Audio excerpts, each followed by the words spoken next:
दोस्तों, प्रधानमंत्री मोदी 10 अगस्त को विपक्ष के अविश्वास प्रस्ताव पर संसद में बोल रहे थे। विपक्ष लगातार उन्हें मणिपुर हिंसा पर बोलने के लिए घेर रही थी। तब उन्होंने इस मुद्दे पर बोलते हुए मिजोरम की एक घटना का जिक्र किया और कांग्रेस पर जमकर हमला किया। उन्होंने कहा, 5 मार्च 1966 को कांग्रेस ने मिजोरम में असहाय लोगों पर वायुसेना से हमला करवाया था। क्या मिजोरम के लोग भारत के नागरिक नहीं थे?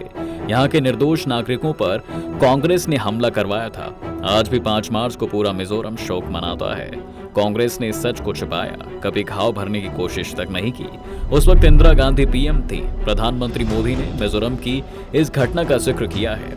आखिर क्या है उसकी कहानी? क्या वाकई भारतीय वायुसेना ने अपने ही देश में निर्दोष नागरिकों पर हमले किए थे?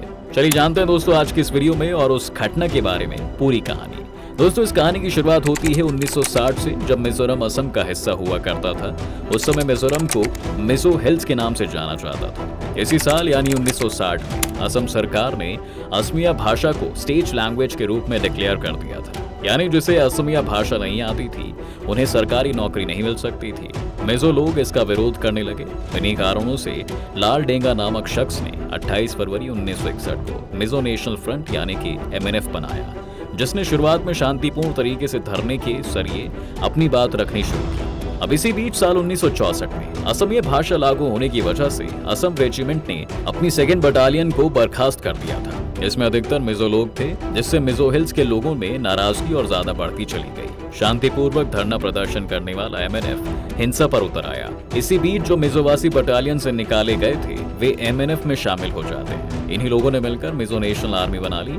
बॉर्डर से सटे होने के चलते तब के पूर्वी पाकिस्तान यानी कि आज के बांग्लादेश से मिजो नेशनल आर्मी को हथियारों के रूप में खूब मदद मिलने लगी। धीरे धीरे चीन भी साजिश में शामिल होता चला गया और गुपचुप तरीके से MNF को सपोर्ट करने लगा। जब सुरक्षा बलों ने सख्ती दिखाई तो मिजो उग्रवादी म्यांमार और पूर्वी पाकिस्तान में जाकर छिप गए। साल 1963 में राजद्रोह के आरोप में लाल डेंगा को गिरफ्तार किया जाता है और उस पर मुकदमा चलाया गया, लेकिन कोर्ट ने उन्हें बरी कर दिया। इसी बीच साल 1965 में पाकिस्तान ने भारत पर हमला कर दिया। भारत का सारा ध्यान मिजोरम से हटकर पाकिस्तान के साथ युद्ध पर चला गया, लेकिन MNF इस मौके का फायदा उठाने से नहीं चूकी। उस समय देश के प्रधानमंत्री लाल बहादुर शास्त्री थे। MNF ने तत्कालीन प्रधानमंत्री के नाम एक मेमोरेंडम भेजा था, जी हाँ दोस्तों, जिसमें लिखा था, मिजो देश भारत के साथ लंबे स्थायी और शांतिपूर्ण संबंध रखेगा या दुश्मनी मोल लेगा। इसका निर्णय अब भारत के हाथ में है।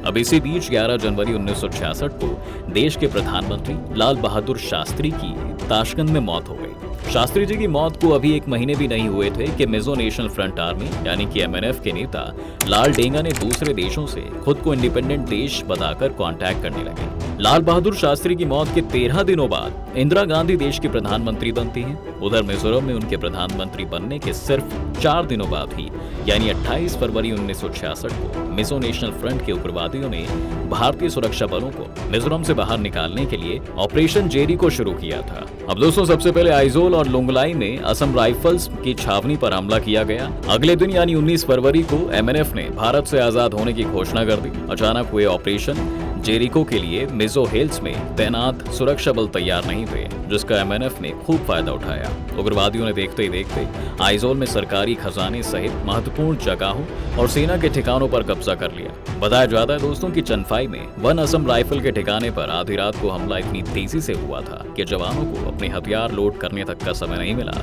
उग्रवादियों ने सभी हथियार लूट लिए थे। इनमें 6 light machine gun, 70 राइफलें, 16 Sten gun और ग्रेनेड फायर करने वाली 6 राइफलें थी। वहीं एक जूनियर कमीशन्ड ऑफिसर के साथ 85 जवानों को बंधक बना लिया गया। वहीं एक जत्थे ने सरकार खजाने पर धावा बोलकर 18 लाख रुपए लूट लिए थे। इस बीच टेलीफोन एक्सचेंज को निशाना बनाया गया ताकि मिजोरम की राजधानी आइजोल से भारत के साथ सारे कनेक्शन टूट जाएं। इंडियन आर्मी वहां पर हेलीकॉप्टर से सैनिक और हथियार पहुंचाने की कोशिश कर रही थी, लेकिन MNF की ओर से हो रही गोलीबारी से वो मदद नहीं पहुंचा पा रही थी। MNF ने असम राइफल्स के हेडक्वार्टर से तिरंगा उतारकर अपना झंडा फहरा दिया। महज कुछ दिनों पहले देश के प्रधानमंत्री बनने वाली इंदिरा गांधी इन घटनाओं से हिल जाती है और उन्होंने सेना को जवाबी कार्रवाई करने का आदेश दे दिया। अब फिर आती है तारीख 5 मार्च 1966 की। मिजोरम की राजधानी आइजोल के आसमानों को चारों तरफ लड़ाकू विमान घेर लेते हैं और वहां के उग्रवादियों पर बम बरसाने लगते हैं। इन विमानों में 2 लड़ाकू विमान फ्रांस में बने वैसे ओरागन और 2 ब्रिटिश हंटर विमान थे।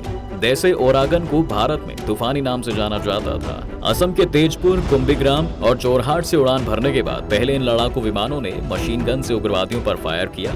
दूसरे दिन लड़ाकू विमानों ने आग लगाने वाले बम बरसाए। वायुसेना के लड़ाकू विमानों ने आइजोल और दूसरे क्षेत्रों में 13 मार्च तक बमबारी की। बमबारी से घबराए स्थानीय लोगों ने पहाड़ियों में शरण ले ली। वहीं एमएनएफ के उग्रवादी म्यांमार और पूर्वी पाकिस्तान के जंगलों में छिप जाते हैं। विद्रोहियों के तितर बितर करने के बाद सेना ने मिजोरम का कंट्रोल अपने हाथ में ले लिया और बताया जाता है कि इस बमबारी के बाद पूरे शहर में अफरा तफरी मच गई थी। कईयों की मौत हो गई। शहर के 4 प्रमुख इलाके रिपब्लिक वेंग, हम्मेचे वेंग, डवपुई वेंग और छिंगा वेंग पूरी तरह से इस बमबारी के चलते तबाह हो जाते हैं। कुछ रिपोर्ट में यह भी कहा गया कि आइजोल शहर में आग लग गई थी, लेकिन कमीनत रही कि इस घटना में सिर्फ 13 आम नागरिक ही मारे गए। सरकार और सेना ने इस बात से हमेशा इनकार किया है कि आइजोल पर बमबारी की गई थी।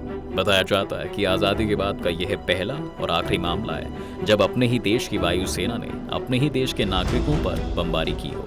इस मामले पर इंदिरा गांधी का बयान मार्च 1966 में कलकत्ता की अखबार हिंदुस्तान स्टैंडर्ड में छपा, जिसमें उन्होंने ये कहा कि विमान केवल जवानों और उनके राशन को एयर ड्रॉप करने के लिए भेजे गए थे। तब सवाल ये भी उठा कि राशन पहुंचाने के लिए 4 जेट फाइटर्स की क्या जरूरत थी। जहां एक तरफ इस मामले पर इंदिरा गांधी के इस फैसले पर आज तक सवाल उठ रहा है, तो वहीं दूसरी तरफ कुछ लोग इस फैसले को डिफेंड भी करते आए हैं। डिफेंड में कहा जाता है कि कुछ समय पहले ही पाकिस्तान से युद्ध हुआ और देश के प्रधानमंत्री की कुछ समय पहले ही रहस्यमय स्थिति में मौत हुई। देश में एक तरह से राजनीतिक संकट था, वहीं नागालैंड और साउथ में भी अलगाववादी ताकतें विद्रोह का झंडा उठा रही थी। इसलिए इंदिरा गांधी को यह फैसला लेना पड़ा। 5 मार्च 1966 के काले दिन को दोस्तों मिजोरम के लोग आज भी भूल नहीं पाए हैं। पिछले 57 वर्षों से वे इसे लगातार जोरम दिवस के तौर पर मना रहे हैं। इस साल भी मिजोरम की राजधानी आइजोल में इसे मनाया गया था। बताया जाता है कि मिजोरम में इस कार्रवाई के बाद भी 2 दशकों तक अशांति फैली रही। वहां विद्रोह दबाने के लिए केंद्र सरकार ने एक और कदम उठाया। जनरल सैम मानेकशॉ की अगुवाई में एक नया प्लान बनाया जाता है। बमबारी के 1 साल बाद 1967 में सरकार की तरफ से एक योजना लागू की गई, जिसके जरिए गांवों को फिर से बसाया गया। इसके तहत पहाड़ों पर रहने वाले हजारों मिजो लोगों को उनके गांवों से हटाकर मुख्य सड़क के दोनों ओर बसाया गया, ताकि भारतीय प्रशासन उन पर नजर रख सके। मिजोरम के कुल 764 गांवों में से 516 गांवों के निवासियों को उनकी जगह से हटाया गया। सिर्फ 138 गांवों की ही जगह नहीं बदली गई। इसके बाद मिजोरम और पूरे देश के लिए अच्छी खबर तब आई जब 30 जून 1986 को केंद्र सरकार और एमएनएफ के बीच एक ऐतिहासिक मिजो शांति समझौते पर हस्ताक्षर हुए। इसे उस समय की राजीव गांधी सरकार की सबसे बड़ी उपलब्धियों में से एक माना जाता है। 1987 में मिजोरम एक अलग राज्य बनाया गया और इसी साल मिजोरम में पहली बार चुनाव हुए और एमएनएफ बनाने वाले लाल डेंगा मिजोरम के पहले मुख्यमंत्री बनते हैं। मिजोरम के पहले मुख्यमंत्री के बारे में बात करें दोस्तों, तो वे इंडियन आर्मी में वो पहले हवलदार थे।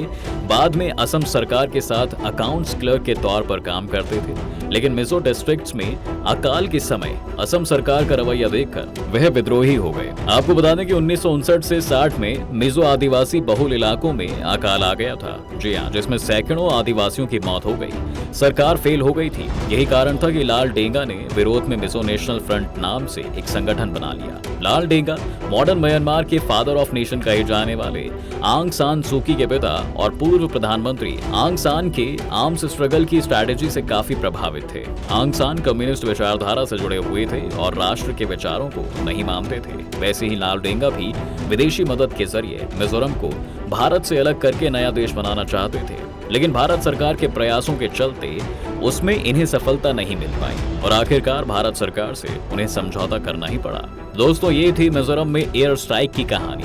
आप क्या सोचते हैं, इंदिरा गांधी ने उस समय मिजोरम में एयर स्ट्राइक करके ठीक किया था या फिर गलत? अपनी राय कमेंट बॉक्स में जरूर रखिए। अगर आपको हमारा ये वीडियो अच्छा लगा है तो लाइक कीजिए और हमारे चैनल को सब्सक्राइब भी जरूर कीजिए।